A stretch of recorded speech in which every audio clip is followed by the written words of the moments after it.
TMC MP Mahua Moitra has put out a picture showing Bangladesh's election commissioner being taken away by security guards. The caption reads, "Things to come," in what can be interpreted as a threat of a Dhaka-style arrest of the election commissioner. That's the latest coming in the ongoing showdown between opposition parties and the Election Commission's SIR, or Special Intensive Revision of Electoral Rolls. TMC MP Mahua Moitra tweeting an image of the Election Commissioner's arrest in Bangladesh with the caption, "Things to come."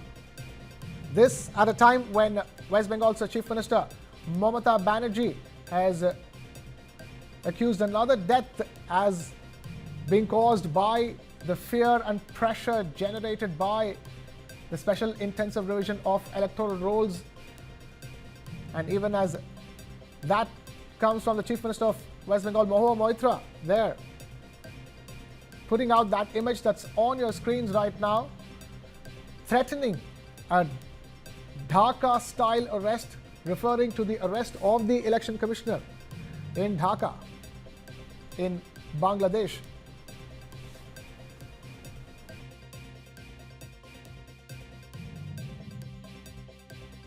Roy now joining us on the phone line for more. Sabyasachi, talk to us. Things boiling over, a very much less veiled threat. If I were, Mahua Moitra putting out that picture, hardly veiled in terms of what it's trying to say. Well, that's right. See, things to come. Mahua Moitra tweeted as she cited reports from Bangladesh on the arrest of the former EC, and her remarks have triggered a fresh political debate over the poll site and institutional accountability. Now, this has also not gone down well with the BJP, where the BJP Bengal unit, in fact, also put out a counter post in social media X talking about how the Lokpal had given a green signal to the CBI to register a case against Mahua Moitra.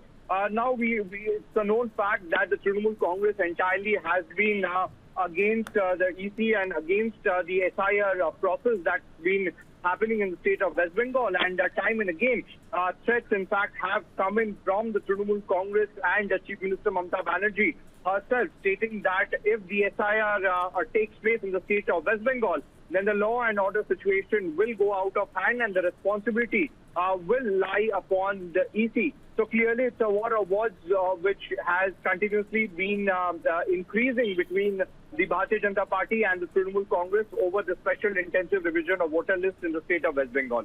That's right. As you're rightly pointing out, Sabyasachi, Chief Minister Mamata Banerjee has alleged yet another death linked to the ongoing SIR, and this will be, more importantly, this post by Mahua Moitra will be taken up by the Election Commission, because this can be construed in not too many different ways. So in that sense, it's a direct attack on the Election Commission, and also in a threatening manner that is unbecoming of a politician. Well, that's right. See, time and again, such messaging has come across from the Trinamool Congress, and right from Trinamool Congress Supremo, that is Chief Minister Mamata Banerjee, because she does not hold her words back, and time and again she had issued a clear threat to the EC. Now, in numerous occasions, she had warned the EC about holding the SIR in the state of West Bengal, talking about the law and order situation, that how the law and order situation will go out of hand if the SIR is carried out in the state. In fact, the General Secretary of the Trinamool Congress, Abhishek Banerjee, also issued a warning to the EC, stating that if one genuine vote is also cut from the voter list, then the entire Trinamool Congress, along with 1 lakh people, will be coming to the EC office here in the national capital and will be holding dharna. So time and again, threats have come in from the Trinamool Congress against the EC, but the SIR is going on in the state. But so far, what we are picking from the EC sources is that no official appeal have been received by the EC in the SIR process, because Gyanesh Kumar himself is monitoring the entire process. Several rounds of meeting has been taken by him in the state of West Bengal. So the war of words is only intensifying with continuously coming in from the Trinamool Congress. Sabyasachi Roy joining us with the latest on that big story that we're tracking at this hour. Thank you, Sabyasachi, for that. And as we've been telling you, West Bengal's Chief Minister Mamata Banerjee has alleged yet another death linked to the ongoing SIR, the Special Intensive Revision exercise in the state. Mamata Banerjee says a booth-level officer, BLO, Shanti Muni Eka, a tribal woman and Anganwadi worker from Mal in Jalpaiguri, has died by suicide under what she calls unbearable pressure of SIR-related duties. According to her, this is now the 28th death since the SIR process began. She claims that BLOs, or booth-level officers, are collapsing under fear, uncertainty, and sheer overload, and that the system is breaking the very frontline workers asked to run it. The Chief Minister calls the workload unplanned and relentless, alleging that a process which normally takes 3 years is being compressed into just 2 months right before the elections. Her accusation is sharp that the Election Commission is rushing this exercise to please political masters and in the process putting BLOs under inhuman pressure. Mamata Banerjee has urged the Election Commission to quote-unquote act with conscience and immediately stop the drive before more lives are lost.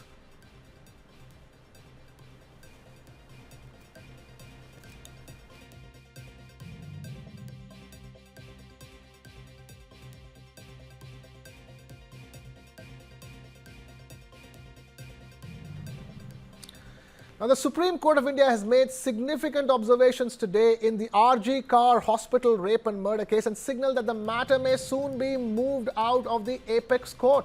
A bench of Justices MM Sundaresh and Satish Chandra Sharma made it clear that it cannot order security for protesting doctors in Kolkata, saying that such a direction would amount to interference in police powers. The judges stressed that this case cannot be heard in fragments and indicated that they are inclined to transfer the matter to the Calcutta High Court, which they said would be better placed to monitor the situation on the ground.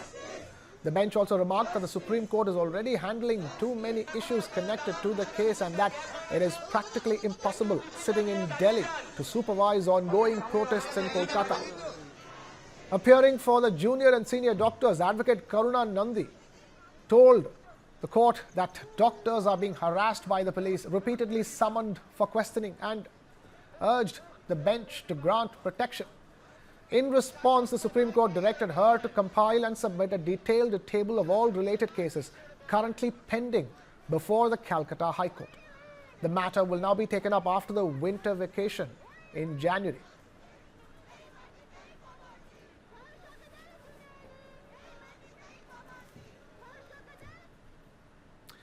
Now, the stage is set for Nitish Kumar to take oath as Chief Minister for the 10th time. Nitish Kumar has been unanimously elected as the legislative leader of the NDA. He will submit his resignation today at Raj Bhavan and will stake claim to form the government eventually. He is set to take oath for a record 10th time as the Chief Minister. So it will be Nitish 10.0 starting 11 a.m. tomorrow. After a thumping win in the elections, a landslide win in the elections, Nitish Kumar taking oath, staking claim to form the next government in Bihar. He's all set to take oath at the famous Gandhi Maidan in Patna tomorrow at 11 a.m. We have Akash, my colleague, joining us now. Akash, बताइए ये ऐतिहासिक moment है for the 10th time Nitish Kumar chief minister बनने वाले हैं. ये बिहार के लिए एक बड़ा पल है, ऐतिहासिक पल तो है ही. आपने गांधी मैदान का जिक्र किया तो गांधी मैदान न जाने कितनी राजनीतिक घटनाओं का गवाह है. उसी गांधी मैदान में कल फिर से Nitish Kumar as a chief minister शपथ लेंगे और इस शपथ ग्रहण को इस बार एनडीए ने एक भव्य रूप देने की कोशिश की है। ऐसा इसलिए क्योंकि ये इस बार जो जीत हुई है वो बड़ी जीत हुई है। बीजेपी और जेडीयू को जो जीत मिली है, ऐतिहासिक जीत, उसके बाद इस शपथ ग्रहण को बड़ा बनाने के लिए बीजेपी के तमाम बड़े नेताओं को देश भर से बुलाया जा रहा है। प्रधानमंत्री नरेंद्र मोदी रहेंगे, गृह मंत्री अमित शाह रहेंगे, बीजेपी के तमाम बड़े नेता रहेंगे। साथ ही नीतीश कुमार 10वीं बार चीफ मिनिस्टर के रूप में शपथ लेंगे। 18वीं विधानसभा है और उस 18वीं विधानसभा में 10वीं बार मुख्यमंत्री के रूप में नीतीश कुमार शपथ लेने वाले हैं। इसीलिए इसे भव्य तरीके से बहुत अच्छी तैयारी के साथ एनडीए चाहती है कि ये संपन्न हो और इसी की पूरी कोशिश की जा रही है। कल जब गांधी मैदान में सुबह 11 बजे से कार्यक्रम शुरू होगा और 12:30-1 बजे के आसपास में ये कार्यक्रम खत्म हो जाएगा। इसी बीच में चीफ मिनिस्टर के रूप में नीतीश कुमार शपथ लेंगे। उसके लिए बड़ी तैयारी की जा रही है। इधर बीजेपी ने 2 नेता जो पिछली बार भी सरकार में उप मुख्यमंत्री के तौर पर थे, उन्हें फिर से इस बार चुना है और सम्राट चौधरी और विजय सिन्हा को विधायक दल का नेता और उपनेता चुना गया है। जेडीयू ने विधायक दल के नेता के रूप में नीतीश कुमार को चुना है और उसके बाद अब एनडीए के विधायक दल की बैठक जो है वो खत्म होने वाली है कुछ देर में। उसमें औपचारिक बस उस पर में मुहर लगानी थी, औपचारिक ऐलान ही उसमें बाकी था और वो भी हो गया। नीतीश कुमार को एनडीए विधायक दल का नेता चुन लिया गया है। तो कल अब जो नजर है सबकी वो है कल जब शपथ ग्रहण समारोह होगा पटना के गांधी मैदान में। हजारों लोगों के बैठने की व्यवस्था की जा रही है, कुर्सियां लगाई जा रही है और भव्य तैयारी है। और इस तैयारी को और भव्य बनाने के लिए कि ताकि ऐसा लगे कि ये ऐतिहासिक जीत है और इस जीत में कोई कमी न रह जाए, इस जीत को और एक नया रूप दिया जाए, इसीलिए प्रधानमंत्री नरेंद्र मोदी खुद इस शपथ ग्रहण समारोह में शामिल होने के लिए कल दिल्ली से पटना पहुंचेंगे। They're joining us with the latest on Nitish Kumar, all set to form the next government in Bihar.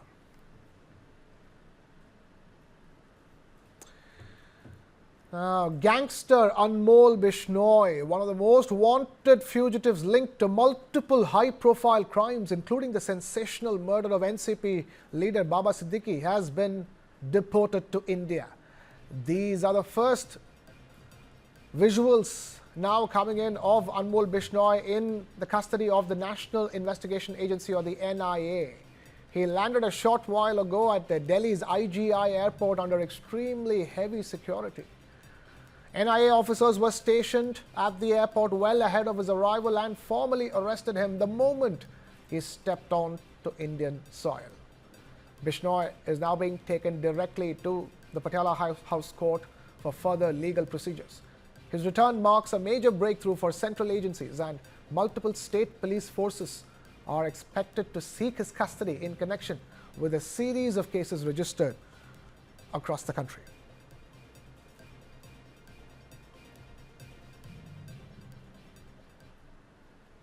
Now, Anmol Bishnoi used a fake passport to enter the United States of America. News 9 accessed that fake passport used by him, the brother of gangster Lawrence Bishnoi.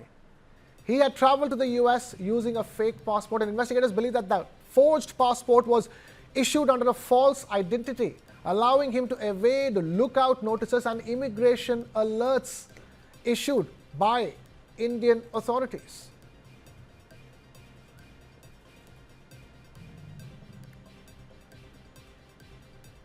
On your screens now is the fake passport of Anmol Bishnoi that News 9 has accessed.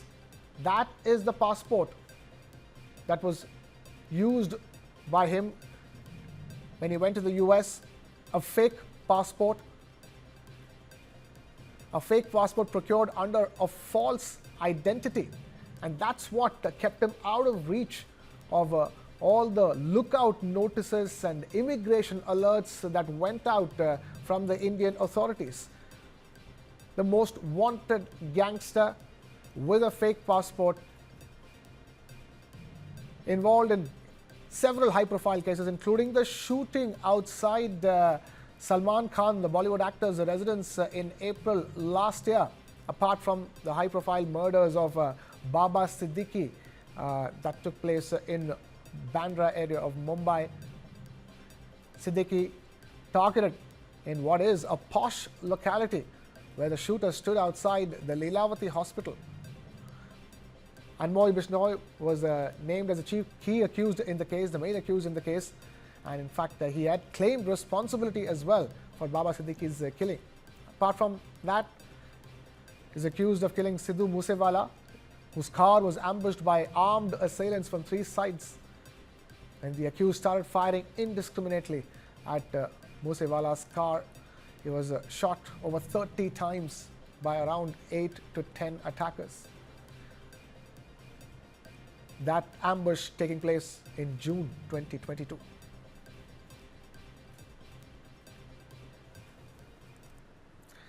Now, TMC MP Kalyan Banerjee has filed a counter-complaint against Governor C.V. Ananda Bose, accusing him of interfering in the state's electoral process and making statements that could incite disharmony.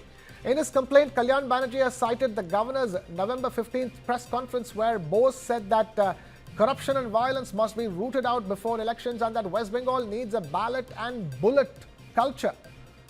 Banerjee alleges that these remarks amount to knowingly influencing the electoral process, something he says is impermissible in law.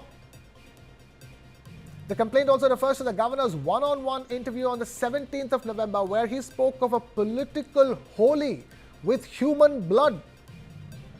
Banerjee claims that this phrase was intentionally used to hurt Hindu religious sentiments and could provoke tensions between communities. He further points to earlier remarks from the 8th of October where the governor accused sections of the West Bengal police of being corrupt, politicized and even criminalized. Banerjee alleges that these statements are false, fabricated and politically motivated, intended to undermine public trust in the state's law enforcement. The complaint goes on to accuse the governor of being in an unholy political alliance and using the Raj Bhavan as a platform to spread disharmony and fear. It also mentions earlier statements from the year 2024 where the governor spoke about a culture of violence in the state. Comments Banerjee claims were designed to alarm citizens. The TMC leader has requested that police treat his letter as information under Section 173 of the Bharatiya Nagarik Suraksha Sanhita and begin action accordingly. See, as is said in T.S. Eliot's Murder in the Cathedral, people have a feeling, king rule or baron rule, for us the poor there is no action. That is a helpless situation in which the people of Bengal are. They do not know who will protect them. The protectors themselves are attacking them. The police, they are supposed to guard law and order. But in many cases, as I said earlier, a faction of the police is corrupt. A faction of the police is politicized. A faction of the police is criminalized. That is my observation of the police there in the last few years. And now we have my colleague Sabyasachi Roy now joining us for more on that big story that we're tracking. Sabyasachi, talk to us. It's a barrage of complaints and counter complaints. This has been building up for a long time now, especially after Kalyan Banerjee's remarks on weapons being kept inside Raj Bhavan, and then the governor hitting back and throwing the Raj Bhavan open for inspection. And now comes this counter complaint from Kalyan Banerjee again. Well, that's right. Earlier an FIR has been registered against the Trinamool Congress MP Kalyan Banerjee in Kolkata on a complaint that was lodged by the Raj Bhavan for accusing West Bengal Governor C.V. Ananda Bose of sheltering BJP criminals and stocking arms and ammunition. And the FIR that was lodged at the Hare police station on a complaint by the Raj Bhavan has booked Kalyan Banerjee under several sections of the BNS, including those pertaining to crime to assault or wrongfully restrain the president or a governor with the intent to compel them from exercising their lawful powers. Now, contrary to that, Kalyan Banerjee, the member of parliament from the Trinamool Congress, has now filed the counter complaint against West Bengal Governor C.V. Ananda Bose at the Hare Street police station. Now, in the complaint, Mr. Kalyan Banerjee said that C.V. Ananda Bose held a press conference from Raj Bhavan, Kolkata, that is within the jurisdiction of Hare Police Station, wherein the said CV Anand Bose, in agreement with some unknown politically motivated person, having common object, intentionally, willfully and deliberately and purposely made some statement to excite rebellion or subversive activities and encourage feelings of separatist activities against the government and state of West Bengal, and that is the reason why the Kalyan Banerjee has now filed a complaint, counter complaint against the West Bengal governor CV Anand Bose. Thank you, Sabyasachi, for bringing us that update. On to a big development where the Supreme Court of India has stayed the Madras High Court's direction to transfer the murder investigation of BSP leader and prominent Dalit activist Armstrong to the CBI. Armstrong was brutally hacked to death on the 5th of July 2024 outside his residence in Perambur area of Chennai by a group of armed assailants. The Supreme Court's stay now keeps the investigation with the local police for the time being.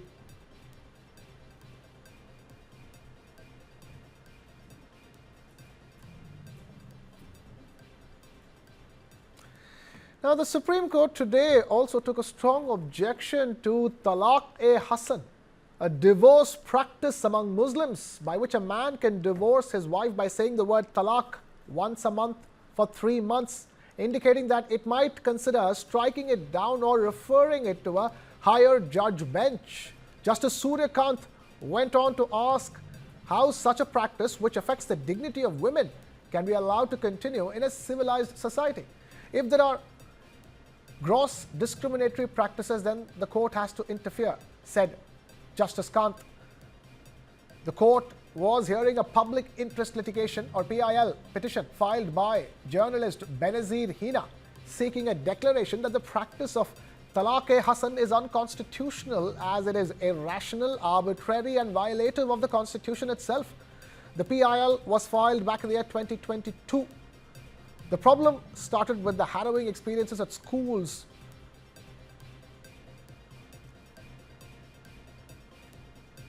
The PIL also sought guidelines on a gender and religion neutral procedure and grounds for divorce. The petitioner's husband had allegedly divorced her by sending a Talaq-e-Hasan notice through a lawyer after her family refused to pay dowry. Appearing for the husband, his counsel told the court that it is a well-known practice in Islam to appoint a person to send a Talaq-e-Hasan notice. That's when the court questioned, and I quote here again, what kind of thing is this? How are you promoting this in 2025? Whatever best religious practice we follow, is this what you allow? Is this how a dignity of a woman be upheld? Should a civilized society allow this kind of practice? Unquote. Justice Kant also observed that while Hina, being a journalist, has the ability to move the top court, many women from less privileged backgrounds may be languishing in silence. The court said, and I quote here again, today we have a journalist before us. What about those unheard voices living in remote areas? Unquote.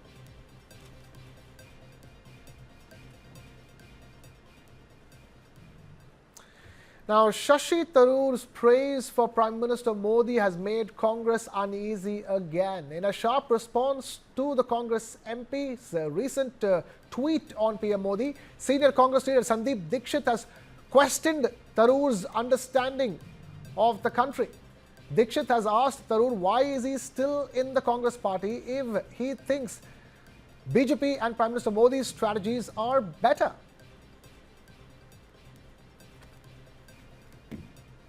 Shashi Tharoor जी की दिक्कत क्या है कि मुझे लगता नहीं वो देश के बारे में ज्यादा जानते हैं।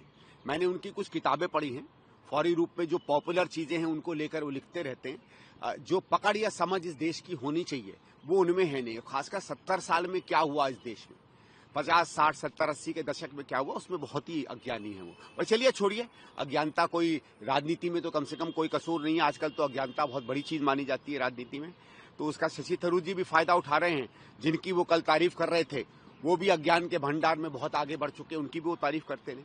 लेकिन मुझे शशि जी से एक पूछना है कि देखिए, हम राजनीति में जब उतरते हैं, माना देश सेवा के लिए उतरते हैं, कुछ लोग अपने आप को आगे बढ़ाने के लिए उतरते हैं, लेकिन जिस कारण से भी उतरते हैं, सामान्य ये माना जाता है कि हम एक ऐसे दल को चुनते हैं जिसकी सोच समझ, जिसकी आर्थिक नीतियां, जिसकी आर्थिक समझ हमारे अनुकूल हो, जिससे हमें लगेगा कि देश को फायदा होता है। और इसीलिए हम विपक्ष में इसलिए नहीं जाते हैं क्योंकि वो कभी अच्छा करे कभी बुरा करे। मूलतः उनकी नीतियां देश के अहित में होंगी, आगे चल के उससे देश का हित होगा। जैसे कांग्रेस कहती है कि इनकी नीतियों में गैर बराबरी होगी, लूट होगी, कुछ लोगों के प्रति होगा और देश में उस तरह की प्रगति नहीं होगी जो देश की क्षमताएं हैं। तो अगर आपको सही में विश्वास है कि आप कांग्रेस में आए, आपने कांग्रेस ज्वाइन की, कांग्रेस की नीतियों के काफी हद तक विपरीत चल कर कोई आदमी इस देश का भला कर रहा है आपके हिसाब से, तो फिर आपको उन नीतियों को फॉलो करना चाहिए, क्योंकि फिर तो आपका जो मूल है कि आप कांग्रेस में क्यों हैं वो मूल ही टूट जाता है ना। भाई मैं ये मानता हूं कि मैं कांग्रेस में इसलिए हूं क्योंकि कांग्रेस की नीति ही इस देश का सबसे ज्यादा हित कर सकती है। आज आपको लगता है कि कांग्रेस की विपरीत जितनी नीतियां हैं, जो गैर बराबरी के खिलाफ की नीतियां हैं, समता के खिलाफ की नीतियां हैं, कैपिटलिज्म में कुछ ही लोगों के हाथ देश को साथ करने की नीतियां हैं, सांप्रदायिकता की नीतियां हैं, इस देश में संप्रदायों के बीच में जहर फैलाने की नीतियां हैं, जात में और धर्मों में लोगों को बांटने की नीतियां हैं, अगर सरकार की तरफ से कोई चोरी डकैती पैसे का लूट करे तो उसके ऊपर केस न करने की नीति है, ऑपरेशन के खिलाफ पीछे जाने की नीति। अगर आपको लगता है कि ये नीतियां देश के लिए बेहतर हैं और कांग्रेस की नीतियां बेहतर नहीं हैं, तो फिर ये सवाल उनसे पूछना चाहिए कि फिर आप कांग्रेस में क्यों हैं।